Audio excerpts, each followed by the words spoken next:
I think I have all the parts now to fix this guy. So I'm gonna figure out what's needed to take this guy the rest of the way out. Here is the replacement that I bought from Harbor Freight. It's a high volume, 12 volt, 150 PSI air compressor. I look at a wiring diagram for this online. It shows that ignition power is supposed to be coming up from here. I took out everything up front. So this is gonna take me a while. I might not get this done today, guys. This is probably gonna be a two-part video. Ugh. Okay, I think I got it figured out. This is the trigger wire. I got voltage here now because I found the corresponding wire up front. So I found this wire, and right next to it was this wire. So by a process of elimination, I just kind of figured out that this is probably my ignition wire. So I hot wired it into a battery source, and I went back there and checked the voltage. So we got voltage now, which means that I can probably wire all this up. I'm gonna make a positive connection or a permanent connection here. I'm gonna wire this into an ignition source, and then I'm gonna see if I can wire it up in the back, hopefully before I lose my light. What are you trying to do? Film it for you. Oh, okay. What are you trying to film? Me working? Yeah. Okay. Well, thank you.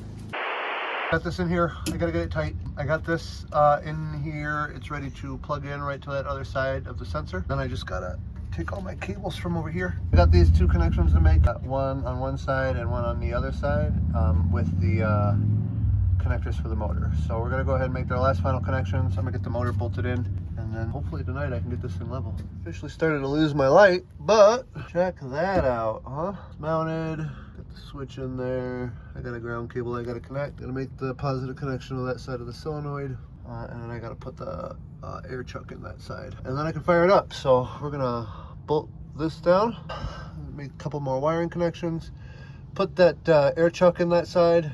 I will connect it temporarily up front to see if I can power it up and get my air compressor to fire up and power the system. So, well, I was really excited to be done and victorious and go inside and start, you know, making videos and stuff about how cool I was. And you can see we're really close.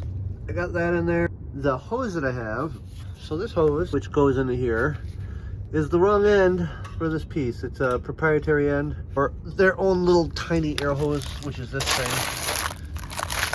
It's supposed to plug into that. The whole difference between that and that are completely different.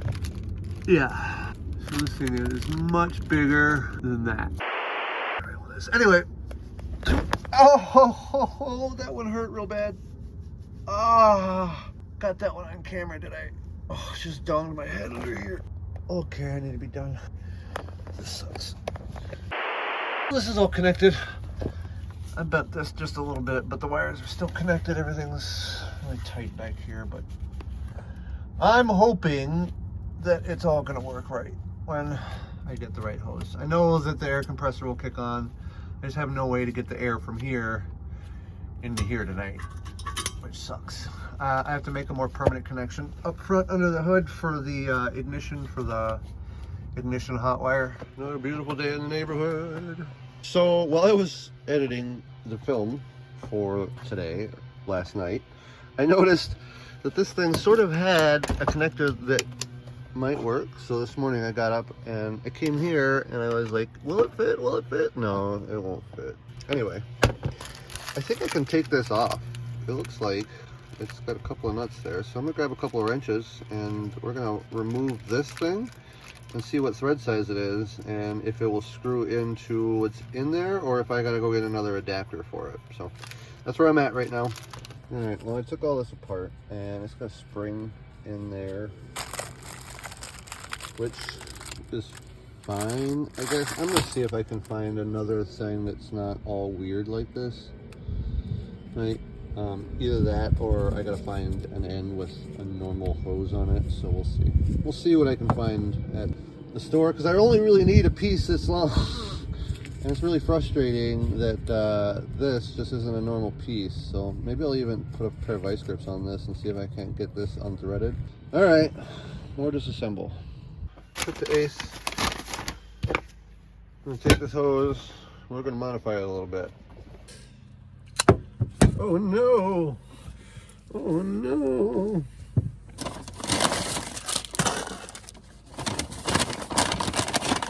What am I gonna do?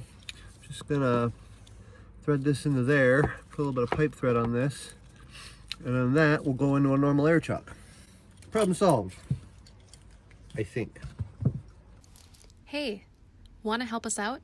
Subscribe to our channel. It's totally free and it would really bring us joy. Then click the bell notification so you know when we have a new video up. Thanks. Let's get this pushed in. Nice tight fit, you like that? Okay, so I was only able to get one hose clamp on there. This is a really tight fit, so really happy. We're gonna go put this back on underneath, and then I'm gonna fix the electrical connections that I messed up yesterday, get everything reran better, and then I'm gonna connect the ignition source in the front of the RV, and we're gonna turn the key and see if I can get air pressure to work. I'm under here. Hi, everybody. Oof. I'm getting dirt all over me. Well, that's for the positive connection that I made. I'll probably just wire that more permanently now. I have the ability to. There's so much wire up here. It didn't need to be. Should I re-Teflon tape that, or should I just? That's probably good. It's probably good. I will need to get a 15 mil wrench under here. Just screwing this hose back into the air compressor. All right. Got my air hose connected in. Got my sensor all wired in. Got everything wired in. I cleaned up my wiring here. I don't know what recorded or if it deleted. It was weird. I just touched my phone and everything went off. So I had all this kind of like scrambled together there, and I had pulled the wire off. So I just cleaned it up a little bit. I got these things in here nice and tight now. I got my hose in here nice and tight. There's not a lot of room, but yeah, basically from the air compressor into this now, I could technically unplug that and put another hose in here if I wanted to refill tires. I just gotta get the right end on it, I guess. But that wouldn't take that much work. So yeah, got all this wired together. Now I just gotta wire everything up underneath the hood and see if this all works. Okay, it was kind of late when I recorded all this yesterday, so I wanted to kind of get in here and get some clarification. So I got this kind of pulled out here because I'm going to be tucking this fuse back behind this panel so that it's just not sitting here with all the other stuff when I close all this up, make it just look a little bit more professional. This was the old wire that my ignition source, which is this wire now, was plugged into. So this right here was running into here. I went ahead and taped this off. This is a dead wire. There's no power coming into this wire. This goes from here up underneath, back in through here, and then somewhere underneath the dash to parts unknown. And I wasn't going to go taking the dash apart to go chasing that wire and figure out where the power source was or why it doesn't have power anymore. So we're just going to tape this off. I'm going to put that back behind here. We're going to go ahead and put this panel back, and then I'm going to take this, and there's an ignition source right here on the board. So we're just going to tap right into that, and I should be good to go. Oh, I should put a fuse on that too, shouldn't I? I might go do that later today too. We'll see. I have it connected. Now we're just going to, if it turns on, what happens if I put a key in here? You see up underneath here, I was trying to figure out where everything went yesterday. It's a big mess under here too. Well, I got a compressor on, I got a light on.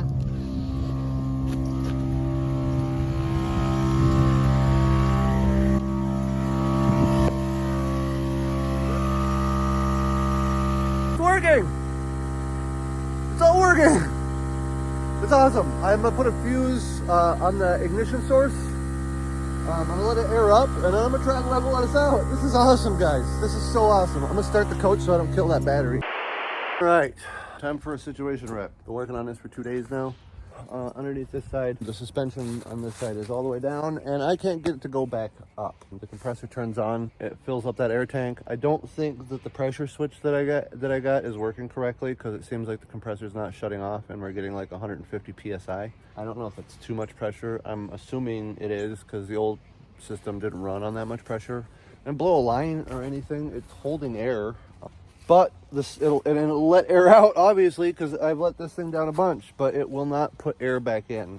The other thing is that the solenoid that I bought for the system is already dead. So I don't know if I'm gonna have to go find a heavy duty solenoid that can take the electrical load of that pump running. Yeah, that solenoid has already died on me, so I already had to jerry rig it up so that I could just at least turn the pump on and off. And I can turn the pump on and off, and I can hear something clicking when I hit the switches, but I need someone here to help me. So I'm probably gonna have to work with Audrey tomorrow morning in order to get this figured out. Because right now, we're definitely not driving anywhere. And until I figure this out, I need to figure this out quick, because this is starting to become a problem. That air suspension's gotta work in the back. So I need to figure out what's going on and get it fixed so that we can get going. This sucks. So I found this gauge here at Lowe's for 12 bucks. Oh, this one right here. Yep, which is not bad. And then I just test fitted these guys, which I'm gonna put them back now because for half the price I can get a single. They were already open. And this one, yeah, they were already open. I'm not breaking any laws of physics here. So I'll be able to bring this home, put some Teflon tape on it, plug this into the air tank, and see exactly how much air pressure is in there before I hit that switch. So now I'll know if it's an air pressure problem or if it's a solenoid problem. I'm hoping it's an air pressure problem. And here's an excited dog in the right frame. All right, so here we are. I got this thing put together. Put some Teflon tape on there.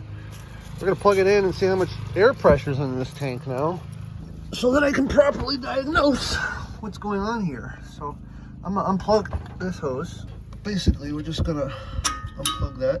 So there should be no pressure in this tank right now. I got no pressure in this tank. I want it to be about 100 to 120 PSI. So that's where we're gonna build it up to right now. So I only have about 50 PSI in this tank. I had to start the engine up because the battery had died. So we're gonna get this thing up to about 120 PSI, and then I'm gonna turn this system on and see what happens. All right, so we're finally up at 100 pounds. I'm gonna see what happens when I put the switch in auto mode. I wanna see what happens in this tank. Let's see what happens on that gauge.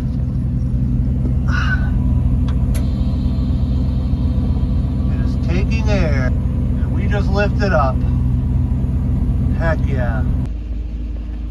I am much higher off the ground than I was a little bit ago. That looked like it was touching the ground. There it is, it's full. I'm gonna let this pump up again, and I'm gonna finish leveling this out. Yep, you can hear it. It's auto leveling. We're just about level now. So yeah, let's put this back on manual. Let's air up that tank one more time. And I'm gonna get us level, and then I'm gonna check that air pressure sensor. So I'm gonna get this up to 120 PSI on this gauge. See how long it takes for that compressor to do that. And guys, that compressor said it was 150 PSI compressor, so I thought that it would have enough juice. But it does seem like it's running an awful long time just to get it up to 100 PSI. So hopefully we can get this thing up to 120 PSI, and I can get that pressure sensor to kick off. And then I'll know that all I need to do is replace that solenoid that's back there with a heavier duty solenoid. So after I leveled this out, we got about 80 PSI on that gauge. So there's about 80 PSI in this tank right here. And I think I might have a small pinhole leak in it, because look, I'm getting moisture right through there. So this tank has seen better days. I guess if I had to replace one, it wouldn't be that hard. Or maybe take this tank to someone and see if they could fix it. Who knows? But for right now, the system is going to work. So I'm going to disconnect this gauge. We're going to plug this hose back in. We're going to get this back up to 100 PSI or so, and then I'm going to manually level it the rest of the way from inside the RV. Then we're going to replace that relay with something heavier duty, and we're going to test this sensor right here to see if it actually shuts off when it's supposed to. Suspension's all pumped up. I did some pressure tests on that pump, and it wasn't really getting much over like 110 PSI max, 105 PSI. So I might get a different pressure switch, because it's fine. If it can only get to 100 PSI, great. As long as it continues to work and cycle at 100 PSI, that's fine. I can find another switch for that, not a big deal.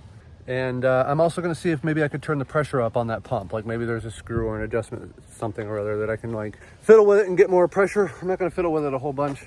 It is warranted, so if I do mess it up, I can always get another one. But at least we're pressured up, and I could drive it if I needed to. So a couple more things and it should be fully automated. So this thing failed on me almost right away, so we're gonna go exchange this for a better solenoid.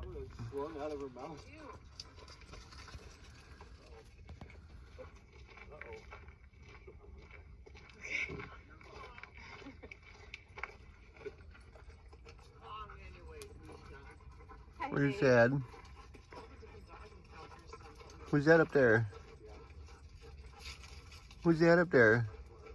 Yeah, Bella, you're crazy. We have plenty of water. Oh, okay.